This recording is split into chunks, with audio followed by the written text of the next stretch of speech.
ફાકી બનાવી દે તો નીલિયા. હાલો બનાવી દઉં. અને તમાકુ થોડીક વધારે રાખજે. હા ભાઈ.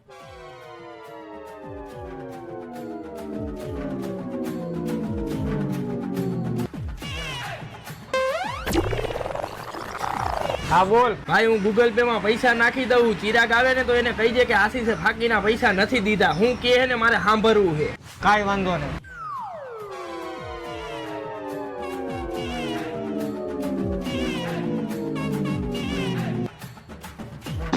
આવી ગયા ભાઈ. ભાઈ ઓલા આશીષે એને ફાકીના પૈસા નથી દીધા. નો હોય. ઓય આવ્યો તો એલા પૈસા કાં નથી આપ્યા? એલા ભાઈ આપી તો દીધા. આઈડિયા ગૂગલ પે માં 20 રૂપિયા તો નહીં ખામી હજી. આવા માણસોને તું હું અહીંયા કામે રાખે? અલે નીકળાલી થી તું બીજાને કામે રાખી લે શું? કાલદીન ભાઈ હું